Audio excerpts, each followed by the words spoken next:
A mother comes home.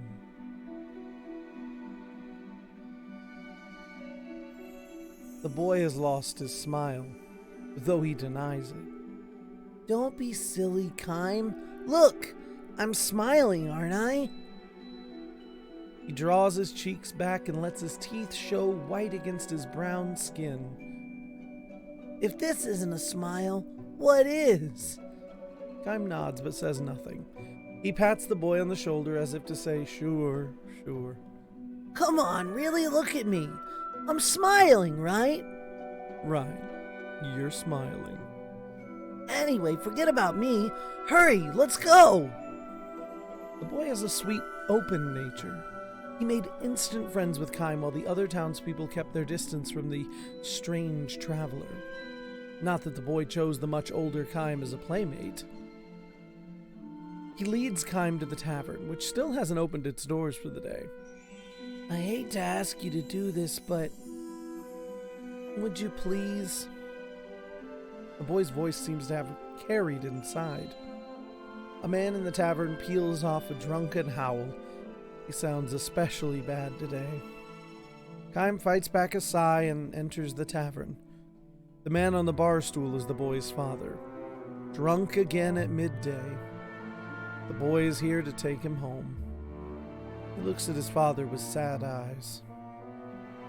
Kime puts his arm around the father's shoulder and discreetly moves the whiskey bottle away from him. Let's call it a day, he says. The man shoves Kime's arm off and slumps down on the bar. I hate guys like you, he says. Yes, I know, says Kime. It's time to go home, though. You've had enough. You heard me, Kime, drifter. I hate you guys. I really hate you guys. Father is always like this when he's drunk, hurling curses at all drifters, picking fights with any man dressed for the road, and finally slumping to the ground to sleep it off. The sun is too small to drag him home. With a sigh, Kime finds himself again today supporting the drunken father's weight to keep him from toppling off the bar stool. The boy stares at his father, his eyes a jumble of sadness, anger, and pity. When his eyes meet Kime's, he shrugs as if to say, Sorry to keep putting you through this. But Kime is used to it. He has seen the father dead drunk almost every day for the past year, ever since the boy and his father were left to live alone. Oh well, the boy says with a strained smile, as if trying to resign himself to the situation. Poor Papa. Poor me. Supporting the father's weight on his shoulder, Kime gives the boy a smile and says, Yes, but you don't go out and get drunk the way he does. The boy says, puffing his chest out. Sometimes kids are tougher than grown-ups. Kime broadens his smile to signal to him, You're right. Of course I'm right, the boy all but says with a smile he gives back. It is the only kind of smile the 10-year-old has managed to produce in the past year. So bitter it would numb your tongue if you could taste it. The boy's mother, the father's wife, left home a year ago. She fell in love with a traveling salesman and abandoned the boy and his father. Mama was bored, the boy says matter-of-factly, looking back on his mother's infidelity. She got tired of doing the same thing every day. That's when she met him. At the tender age of 10, the boy has learned that there are certain stories that have to be told with that matter-of-fact tone. The father was born and raised in this small town and worked in the town office. He was not especially talented, but it was not a job that called for talent or a quick wit. All he had to do was follow orders with diligence and submissiveness, and he did exactly that year after year without making waves. He called our life peaceful, but Mama didn't think so. She said it was just ordinary, no fun. She was attracted to the life of the crafty traveling salesman. It was risky and exciting, like walking on top of a prison wall. One misstep and you could end up inside. Papa told Mama that the man was deceiving her, that all he wanted was her money, but he couldn't get through to her. Mama couldn't even think about us back then. With utter detachment, as though holding it at arm's length, the boy reflects on the tragedy that struck his family. I've heard the saying, love is blind. It really is, he says with a shrug and a sardonic laugh, like a full-fledged adult. Time says nothing. Children should act their age is another saying, but probably not one that could be spoken with a great deal of meaning to a boy who had lost his mother's love. And even if Kime presumed to admonish him, the boy would likely pass it off with a strained smile and say, "Sometimes kids are tougher than grown-ups."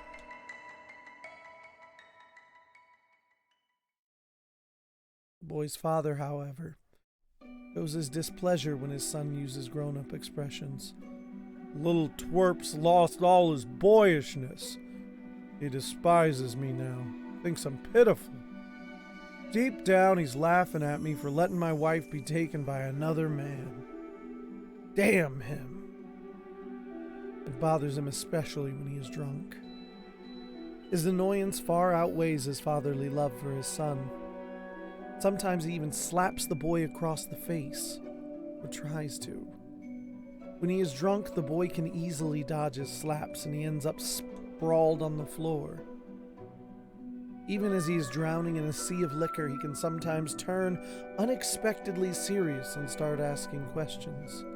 "Say, Kime, you've been traveling for a long time, right?" "Uh-huh." "Do you enjoy it all that much? Going to strange towns, meeting strangers, can't be all that. Is this so wonderful that you'd be willing to abandon the life you're living now for it?" He says the same thing over and over. Kime's answer is always the same. Sometimes it's enjoyable, and sometimes it's not. He doesn't know what else to say. "You know, Kime, I've never set foot outside this town. Same with my father and my grandfather and my great-grandfather and the one before him. We've always been born here and died here. My wife's family, too. We've had roots in this town for generations. So why did she do it? Why did she leave? What did she need so badly that she had to leave me and her own son?" Kime merely smiles without answering. The answer to such a question cannot be conveyed in words. Try though he might to explain it, the reason certain people are drawn irresistibly to the road can never be understood by people who don't have that impulse. The father is simply one of those people who can never understand. Failing to elicit a reply from Kime, the father sinks again into the sea of drunkenness. "I'm scared, Kime," he says. "My son might do it too. It might go away and leave me here someday. When I hear him talking like a grown-up, I get so scared, and I can't stand it." The boy's mother eventually comes back. The traveling salesman cheated her out of every last bit of her savings, and the moment she was no longer of any use to him, he left her. Physically and mentally broken, she has only one place to return to: the home she abandoned. First, she writes a letter from the neighboring town, and when her husband reads it again and again through drink-clouded eyes, he laughs derisively. "Serves her right, miserable witch!" He makes a show of tearing the letter to pieces in front of Kime, without showing it to his son. Kime tells the boy everything and asks him, "What do you want to do? Whatever you decide, I'll help you make it happen." "Whatever I decide?" The boy asks in return with his usual detached smile. If you want to leave this town, I'll let you have enough money to help you get by for a while, Kaim says. I can do that much. He is utterly serious. The father has no intention of forgiving his wife. He will almost certainly turn her away if she shows up, and probably with a proud, vindictive smile on his face. Kaim knows, however, that if the mother loses her home and leaves his town once and for all, the father will go back to drinking every day, cursing his wife's infidelity, bemoaning his own fate, taking out his anger on strangers, and constantly revealing the worst side of himself to his son. Kaim's long life on the road has taught him this. Constant travel means meeting many different people, and the boy's father is undoubtedly one of the weakest men Kaim has ever met. You could join your mother and go to another town.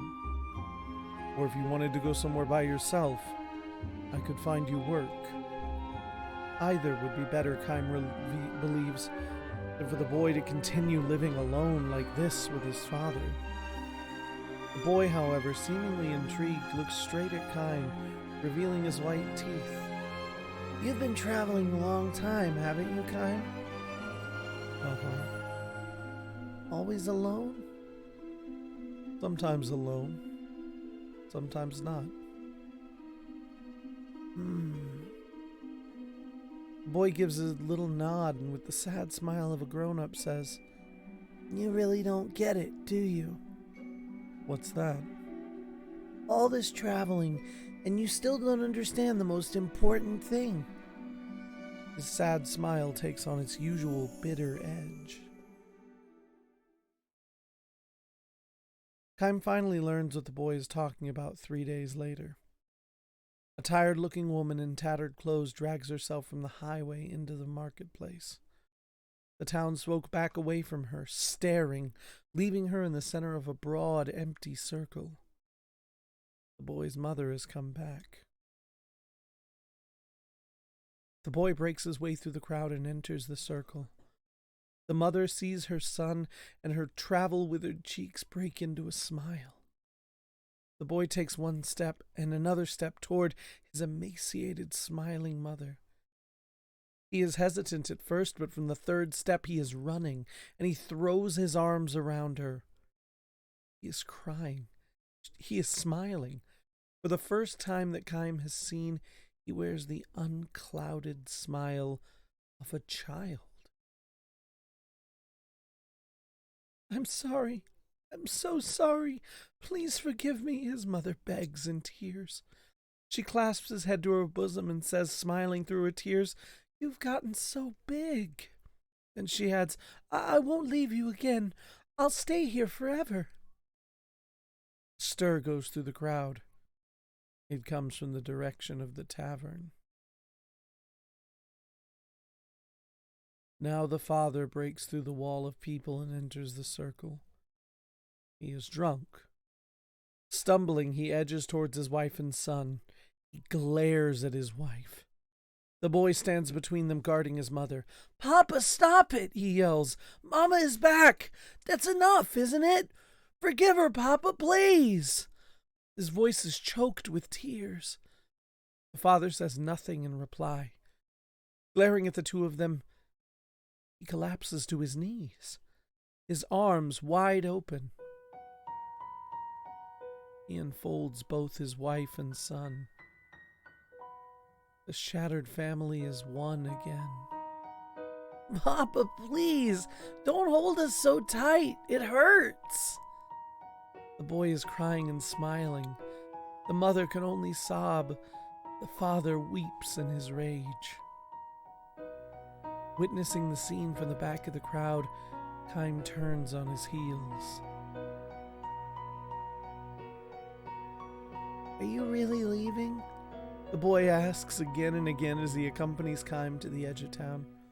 Uh-huh. I want to get across the ocean before winter sets in. Papa's already missing you. He says he thought you two could finally become drinking buddies from now on. You can drink with him when you grow up. When I grow up, huh? The boy cocks his head. a little embarrassed. Then he mutters, I wonder if I'll still be living in this town then. No one knows that, of course. Maybe some years from now, the father will spend his days drunk again because his son left his hometown and family. And yet Kym recalls something he forgot to say to the boy's weak father. We call it a journey because we have a place to come home to. No matter how many detours or mistakes a person might make, as long as he has a place to come home to, a person can always start again. I don't get it. Says the boy. Kym remembers something else. Smile for me, he says one last time, placing a hand on the boy's shoulder. Like this? He reveals his white teeth and his cheeks wrinkle up. It's a good smile. He has finally managed to retrieve the smile of a young boy. Now your turn, Kym. Sure. The boy studies Kym's smile as if assigning it a grade. Maybe a little sad, He says. Then he is joking makes his words hit home all the more. The boy smiles again as if providing a model for Kym. Okay then, He says with a wave of the hand. I'm going shopping with Papa and Mama today. Kym smiles back and walks away. Then he hears the boy calling his name one last time. Even if we're saying goodbye, I'm not gonna cry, Kym. Sometimes, kids are tougher than grown-ups. Kym does not look back. His only reply a wave of the hand. The boy's expression would probably change if their eyes met. He decides to play it strong to the end. Kym walks on. After a brief respite, his journey with no place to go home to starts again. A journey with no place to go home to. The poets call that wandering.